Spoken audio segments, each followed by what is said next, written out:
Tout, absolument tout dans le cosmos a une raison d'être, a une fonction. Chaque atome, chaque cellule, chaque planète, chaque mammifère, chaque feuille, chaque arbre, absolument tout a une fonction. Comment en serait-il autrement, différemment pour l'être humain qui est l'espèce la plus aboutie du cosmos? Ce serait presque une hérésie de croire cela, une hérésie métaphysique de croire que seul l'être humain n'a pas de raison d'être, n'a pas de fonction. Et pourtant, on le croit souvent. Ou pire même que ça, on le néglige ou on l'oublie. Et en réalité, aujourd'hui, on va discuter du coup du sujet de la fonction de l'être humain, plutôt de la mission de vie, et de regarder comment aller vers sa mission de vie peut être l'acte le plus spirituel, authentique et stratégique qu'une personne puisse faire pour se réaliser. Et comment l'ignorer, le nier peut mener vers une sorte d'errance dans la vie, vers une sorte de dégradation. Car toute chose qui ne répond pas à sa fonction naturelle tend à se dégrader, dépérir et à impacter négativement son environnement. Moi, je m'appelle Kevin Adeoti, je suis révélateur de potentiel chez Genuzone et tous les jours, j'accompagne des personnes à découvrir leur MO2I, leur mode opératoire identitaire et itératif, afin qu'elles puissent exceller sans se trahir. Que ces personnes puissent découvrir des voies professionnelles où elles mettront en lumière, où elles pourront déployer leur génie intuitif, leur génie singulier, afin de s'épanouir et de se réaliser pleinement. Donc le premier point, chaque chose dans la nature, chaque chose que l'on observe, quand elle est dans sa fonction, elle se déploie. Lorsqu'elle est en dehors de sa fonction, elle se dégrade, elle dépérit, elle impacte négativement son environnement. On le voit dans la nature. Imaginons qu'on sorte un animal de son milieu naturel. On le voit par exemple avec les frelons asiatiques. Les frelons asiatiques qu'on a sortis de leur milieu naturel, qu'on a amenés en Europe, ils ont impacté négativement leur environnement. C'est-à-dire qu'ils n'ont plus de prédateurs et ils tuent trop d'abeilles. Quand on va utiliser par exemple une pièce, disons une pièce même en mécanique on peut le trouver, une pièce de moteur d'une Formule 1. Et cette pièce de moteur de Formule 1, je la prends et je la mets dans une machine à laver ou je la mets dans une machine-outil. Qu'est-ce qui va se passer? Eh bien, cette pièce qui était adaptée, designée, structurée pour aller faire fonctionner, faire performer, optimiser un moteur de Formule 1, il va être gaspillé dans quelque chose qui n'est pas son environnement pour lequel elle a été designée. Et ce qui va se passer, c'est que l'environnement dans lequel elle va aller va aussi être impacté. Donc il y a les deux éléments. C'est la chose qui est sortie de son contexte se dégrade et elle impacte son environnement. On pourrait même aller plus loin. On pourrait regarder aussi dans les végétaux. On imagine bien que si je prends un dattier, d'accord, et que je l'amène en Norvège, il va plus produire des dattes aussi fraîches et savoureuses que les dattes algériennes ou les dattes tunisiennes ou que sais-je. Mais elles ne vont pas produire le même fruit. Pourquoi? Parce qu'il a été sorti de son milieu naturel. Donc toute chose qui est sortie de sa fonction ou de son milieu dans lequel il est designé pour, j'allais dire, œuvrer pour travailler, pour se déployer, va tendre à se dégrader. Et on le voit aussi chez l'être humain. Si par exemple, une personne qui a plutôt une âme d'artiste fait des tableaux Excel toute la journée en comptabilité, on se doute bien qu'elle est en train de gaspiller son potentiel et en plus de ça, elle est en train probablement de produire un travail qui est relativement médiocre. Elle s'impacte elle parce qu'elle se gaspille et en se gaspillant, elle perd en énergie, elle perd en vitalité, elle perd en sens, donc elle dépérit entre guillemets et en plus de ça, elle impacte le milieu dans lequel elle est parce qu'elle n'est pas la personne la plus adaptée pour répondre au métier, à la tâche qui lui a été incombée, qui lui incombe, pardon. Donc on le voit chez l'humain. On pourrait le voir de façon plus simple, peut-être même avec le sport. Si par exemple je prends un gardien de but au foot, que je le mets attaquant, qu'est-ce qui va se passer? Lui aussi, au lieu d'être dans son talent unique et naturel, qui va être d'arrêter des buts, donc il va gaspiller son potentiel, mais il va impacter son équipe parce qu'il n'apporte plus ce qu'il faut pour garder un équilibre dans son équipe, et du coup, il va impacter négativement parce qu'en plus de ça, il ne va pas mettre de but. Donc vous voyez que la chaîne de conséquences d'un élément, d'une personne, d'un organe, qu'on sort de sa fonction pour lequel il a été designé, pour lequel il a une appétence particulière, une facilité, une fonction, une structure pour réaliser certaines tâches, certaines opérations, quand on le sort de là, il va lui-même se gaspiller, dépérir et impacter négativement son environnement. Et ça, ce qui est très important, c'est que c'est une loi. C'est une loi cosmique, une loi métaphysique, comme les lois physiques de la gravité. La gravité, c'est une loi qui est impersonnelle. Elle s'applique qui que vous soyez, peu importe l'heure et le moment, l'heure pardon et l'endroit sur lequel vous allez tester, vous allez expérimenter la loi de la gravité, vous allez en subir les conséquences de façon irrémédiable, constamment. Et ça, c'est le principe d'une loi, d'un principe fondamental. Et on le voit, comme j'ai dit, tout ce qui est sorti de sa fonction tend à se dépérir, se dégrader et impacter négativement. Donc c'est une loi sur laquelle on n'a pas le choix. Qu'on soit d'accord ou pas, on a une fonction en tant qu'être humain.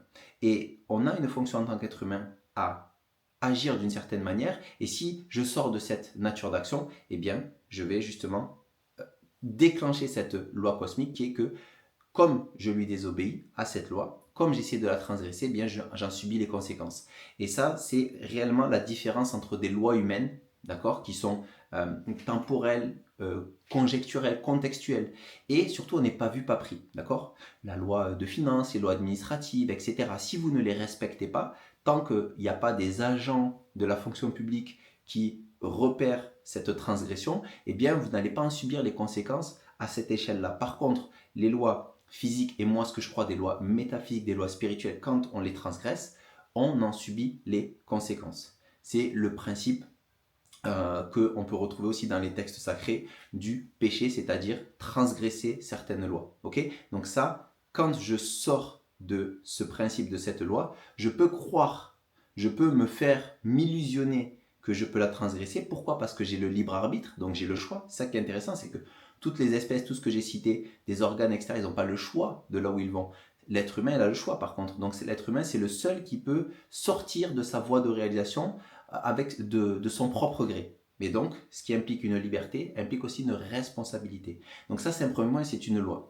Mais une mission de vie, qu'est-ce que c'est? Une mission de vie, c'est un terme souvent que l'on emploie, mais qu'est-ce que c'est concrètement? Ou du moins, comment moi, je pourrais le définir, d'accord? Une mission de vie, selon moi, déjà, ce n'est pas un métier, d'accord? Une mission de vie, pour moi, c'est un champ d'action. C'est un champ d'action et comme j'aime à le dire, la mission de vie, c'est plutôt un territoire, d'accord, dans lequel on va notre territoire à nous, c'est-à-dire le territoire dans lequel on va naviguer très aisément, très facilement et en apportant le meilleur de nous-mêmes. Et dans ce territoire, je vais emprunter différents véhicules qui seront les métiers, mais qui seront adaptés à mon territoire. D'accord? J'aimerais bien que vous gardiez cette image de la mission de vie, c'est un champ et les métiers, ce sera des moyens, des véhicules qui vont m'aider à naviguer, à voguer dans ce champ. Donc, la mission de vie, c'est notre manière. En fait, ce qui est intéressant dans la mission de vie, c'est que selon moi j'accompagne, comme j'ai dit, des personnes à découvrir leur MO2I, c'est que la mission de vie, elle est inscrite en nous. D'accord? C'est une signature qui est en nous. C'est un appel de fond. C'est quelque chose qui nous appelle au plus profond de nous. Si d'ailleurs vous avez cliqué sur cette vidéo, c'est que probablement ce terme-là, mission de vie, vous parle. C'est que cet appel-là, que vous y ayez répondu ou pas, il est en train de vous faire du pied. Il est en train d'être un peu plus bruyant, un peu plus sonore, un peu plus visible peut-être en vous. C'est une vocation, c'est vraiment quelque chose qui vient du fond de l'âme. Pourquoi? Parce que c'est ancré en nous.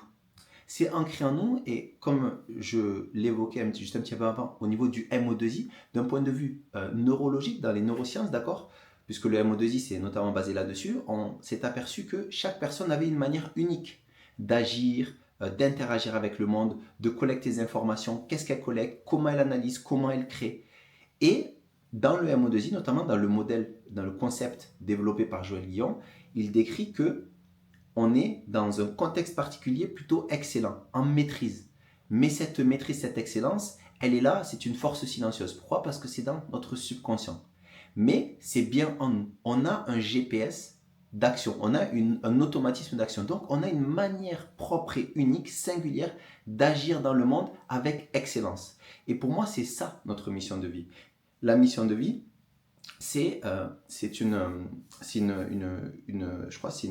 une citation, oui, comment il s'appelle, de Deepak Chopra, qui dit que tout le monde dans la vie a une mission de vie. Tout le monde a un don caché, un talent naturel à offrir au monde. Et lorsqu'on se met au service des autres, donc lorsqu'on se met au service de cette mission, eh bien, on va goûter à l'exaltation, l'extase de l'esprit. Pourquoi? Parce qu'on répond à notre nature profonde. Et ça, quand il y a cette alchimie qui se fait au niveau de notre action et de notre nature, eh bien, on va pouvoir se déployer à plein feu. On va pouvoir réellement grandir, croître dans notre nature singulière. Ok? Donc selon moi, la mission de vie, elle est inscrite en nous. Mais comme j'ai dit, c'est un champ d'application. Ce n'est pas limité à un métier. C'est vraiment un appel de fond, un appel de l'âme, un appel du cœur. Une vocation, quelque chose qui est inscrit au plus profond de nous. Et quand on va aller le chercher, le trouver, on va pouvoir s'offrir la possibilité justement d'aller œuvrer dans le monde et ne plus travailler d'ailleurs, mais œuvrer dans le monde. C'est un petit peu, par exemple, la différence entre quelqu'un qui est dans sa mission de vie et quelqu'un qui n'est pas dans sa mission de vie. Moi, j'aime beaucoup ce film, c'est le film Matrix pour ceux qui l'ont vu.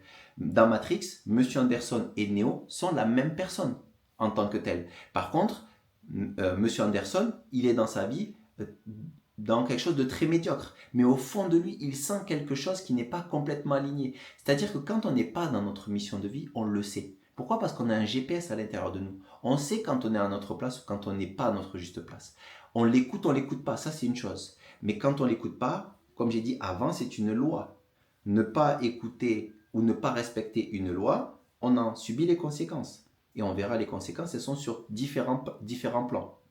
Donc, Monsieur Anderson est une vie plutôt médiocre. Et Neo, qu'est-ce qui se passe? C'est Monsieur Anderson qui écoute cet appel à sa vocation et qui va d'abord passer par des doutes, des peurs, etc. Mais quand sa foi, sa conviction auront atteint un paroxysme, il va pouvoir embrasser sa mission de vie qui est pour le coup, lui, d'être Neo, donc The One, l'élu, le sauveur entre guillemets de l'humanité ou un leader dans le sauvetage de l'humanité pour les sortir justement de la matrice des robots. Mais bon, ça c'est dans le film et symboliquement on pourrait aller beaucoup plus loin dans ce film, mais vous aurez compris le principe. Donc la mission de vie, voilà ce que c'est, ce n'est pas un métier. Maintenant, il y a des risques justement à ne pas aller vers cette mission de vie. Comme j'ai dit, tout ce qui n'est pas dans sa fonction tend à se dégrader, à dépérir. Et en réalité, l'être humain, pour moi, il est constitué de 3 dimensions. La dimension spirituelle, d'accord? La dimension émotionnelle, psychologique et la dimension physique, matérielle. Et donc, si on n'est pas dans sa mission de vie, ça veut dire quoi? Ça veut dire que,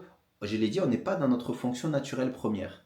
Si on le regarde d'un point de vue spirituel, ça veut dire qu'on est en train, quelque part, de transgresser, de désobéir au divin. On est en train de désobéir au cosmos, à l'ordre des choses. Parce qu'on va aller à l'encontre de justement ce pourquoi on a été créé, de ce qui nous distingue des autres, de ce qui nous démarque, de ce qu'on a réellement à apporter au monde.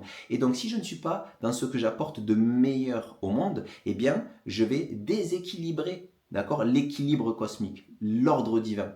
Pourquoi? Parce que en effet, si je comme j'ai les frelons asiatiques, comme toute chose que je sors de son environnement, il va lui-même s'impacter, donc s'empêcher de se réaliser, d'accord? Et c'est là l'impact spirituel, c'est que je ne vais pas pouvoir procéder à une réalisation spirituelle si je me détourne de ce que le divin m'a donné comme mission quelque part. Vous comprenez bien la logique. Si j'ai été missionné par quelque chose, je n'ai pas choisi. C'est pas moi qui ai choisi ma mission. Par contre, le fait de la suivre ou de ne pas la suivre, c'est là qu'intervient le libre arbitre. Mais si le libre arbitre se fait dans la désobéissance à ce qui m'a été inscrit, ce pourquoi je suis appelé au fond de moi pour me réaliser, parce qu'attention, le divin, l'univers ne fait jamais les choses contre nous. C'est toujours à notre service, d'accord? Et quand je me mets au service justement du divin de l'univers, eh bien tout se met en branle autour de moi. C'est ce que dit d'ailleurs Paulo Coelho. Quand une personne prend la route de sa légende personnelle, l'univers conspire pour lui. Donc vous voyez bien que l'impact spirituel, il est là. Je vais m'empêcher de me réaliser spirituellement, et en m'empêchant de me réaliser spirituellement, je vais impacter aussi l'ordre divin, l'ordre des choses, l'équilibre cosmique. Okay? Le deuxième point, c'est au niveau émotionnel. Si je suis dans quelque chose qui n'est pas dans ma nature, d'accord? Le MO2I, donc ma façon singulière et propre d'agir, elle me procure du plaisir, elle me procure du sens, du sens, pardon. Et quand j'ai du sens et du plaisir à agir, forcément, je vais nourrir des émotions agréables. Je vais être dans une énergie haute, une énergie, une forme de dynamisme. A contrario, si je suis contre nature, je vais quoi? Je vais m'épuiser. Je vais être dans une énergie basse, des émotions, pardon, plutôt désagréables. Je vais être dans de l'anxiété, dans du doute, dans manque de motivation. Alors que quand je suis dans mon emoji, j'ai une motivation intrinsèque. Je ne suis pas motivé par la carotte extérieure. C'est l'action en elle-même qui me procure du plaisir. Comme j'ai dit, Deepak Chopra il a bien dit, lorsque je me mets au service de ma mission, c'est-à-dire je me mets au service de ma nature profonde, eh bien, j'éprouve du plaisir dans l'action elle-même. Mon esprit vit une forme d'exaltation dans l'action elle-même, au-delà du résultat. Et s'il y a le résultat, c'est la cerise sur le gâteau. Et le troisième point, c'est au niveau matériel. En effet, si je suis dans quelque chose où je ne suis pas dans mon excellence, je vais plafonner.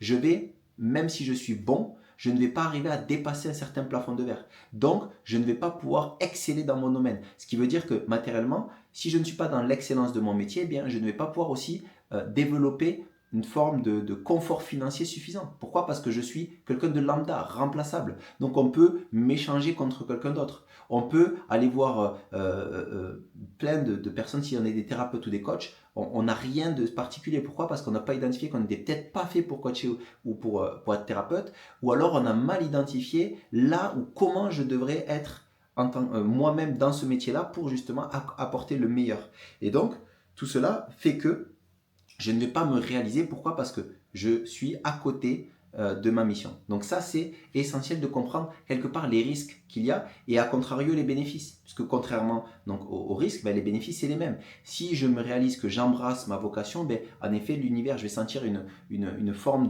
d'accompagnement surnaturel avec moi. D'ailleurs, c'est Joseph Campbell qui le dit dans le livre le voyage du héros, où justement, quand il y a le première chose qui est l'appel à sa quête de héros, l'appel à sa vie pour se réaliser, d'accord et si je réponds à cet appel, il appelle ça l'aide surnaturelle. Les choses vont se mettre quelque part en branle pour nous aider à cheminer dans cette voie, ce qui est parfaitement logique, d'accord? Si on croit bien entendu à quelque chose, à des énergies qui dépassent la partie matérielle ou émotionnelle de l'être humain.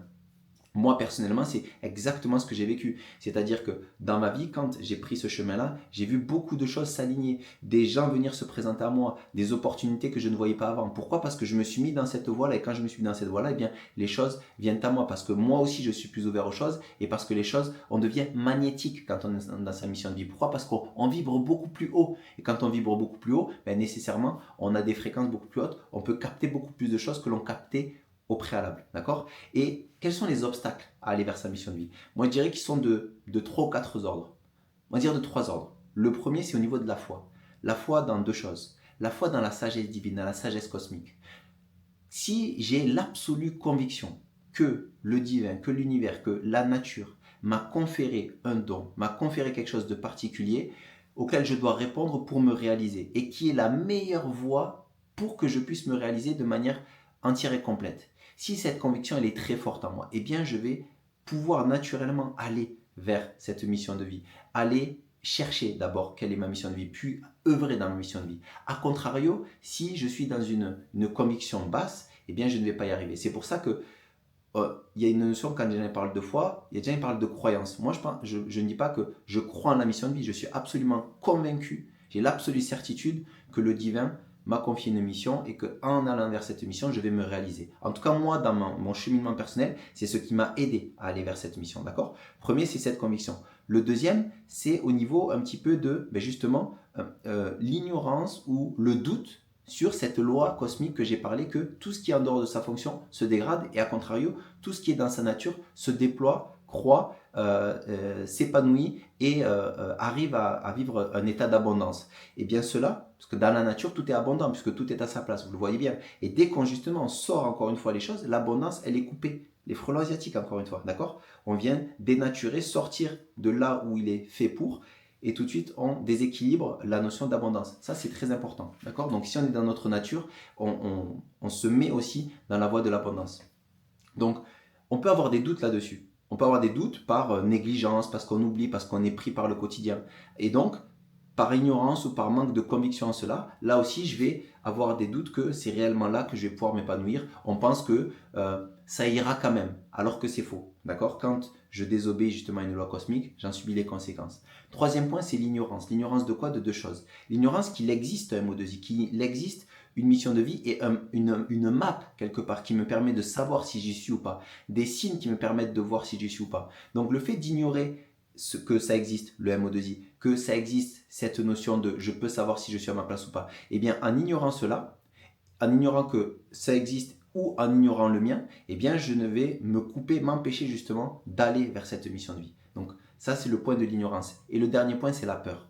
La peur du changement, la peur de l'inconnu, la peur du regard des autres. Toutes ces peurs-là qui sont liées à des conditionnements socio-éducatifs, ils vont dominer mes comportements, mes choix. C'est pour ça que comment je peux faire justement pour basculer cela, et c'est d'ailleurs le dernier point vers lequel je vous amenais, c'est que en effet, posez-vous la question. En réalité, est-ce qu'il existe ou pas cette loi cosmique que tout ce qui sort de sa fonction se dégrade? Si tel est le cas, pourquoi en serait-il différent de l'être humain? Si vous êtes des personnes qui ont une aspiration spirituelle, qui croyaient par exemple en Dieu, est-ce que le divin n'a pas un meilleur plan que le meilleur plan que vous pensez avoir pour vous-même? Elle est un peu compliquée cette phrase, mais globalement c'est que est-ce que la sagesse divine, la grandeur divine, la clairvoyance divine a le même degré que la vôtre?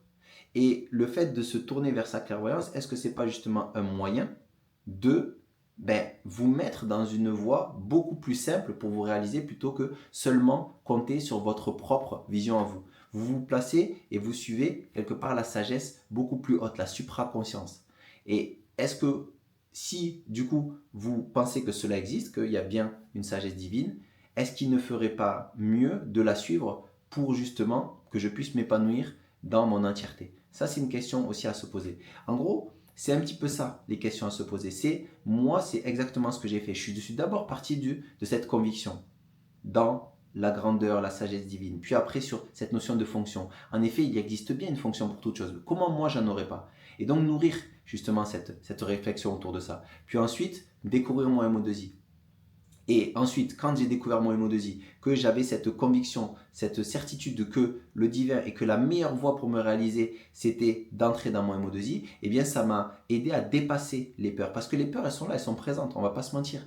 On ne dit pas ne pas avoir de peur, on dit agir avec la peur. C'est ça le courage d'ailleurs. Le courage, c'est pas agir sans peur, c'est agir quand il y a de la peur. Mais il y a quelque chose de plus fort qui domine, il y a un désir plus fort qui domine, il y a un appel plus fort qui domine. Notre nature, on l'embrasse, et quand on l'embrasse avec désir, avec confiance dans le divin, confiance que les choses vont rentrer dans l'ordre, que les choses vont largement s'améliorer, qu'on va apporter notre pierre à l'édifice dans cet ordre divin, dans cet ordre cosmique, et bien à ce moment-là, on rentre dans quelque chose qui permet de dépasser les peurs. D'accord? Il y a un verset que j'aime beaucoup dans le Coran qui parle un petit peu de ça, qui dit que une fois que il me vient en arabe, mais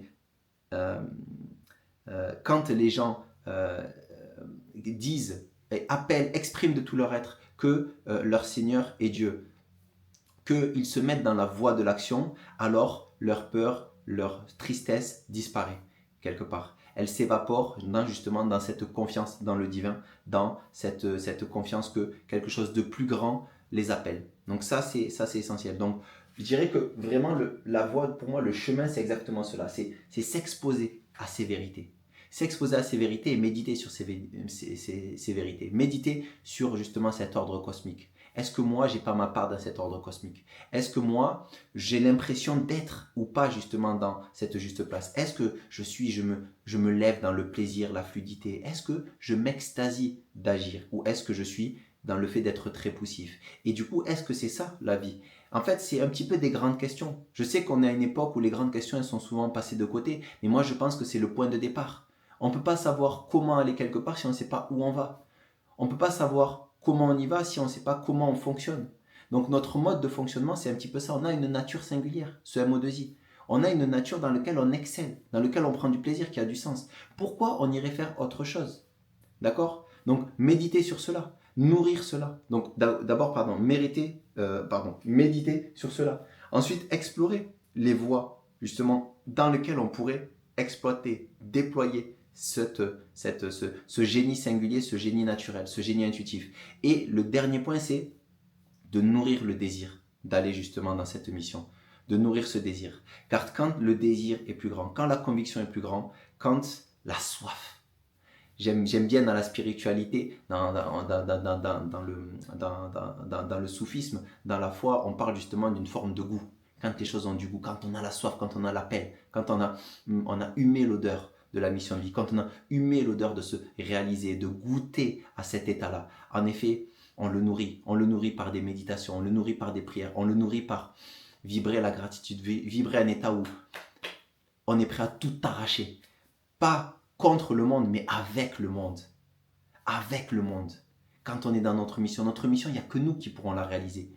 Et le divin, il a cru en nous. Il nous a donné une mission. Il nous a honorés. Comment je ne vais pas honorer le divin en manifestant au monde, en révélant, en me le révélant d'abord, en m'offrant ce cadeau et en révélant au monde ce que j'ai de meilleur à offrir? Qu'est-ce qu'il y a de plus beau? Qu'est-ce qu'il y a de plus beau? Il y a Mark Twain, un penseur américain, qui a dit une phrase qui me nourrit véritablement, car moi je l'ai vécu dans ma chair quelque part. C'est les 2 jours les plus importants de votre vie sont le jour où vous êtes né et le jour où vous découvrez pourquoi.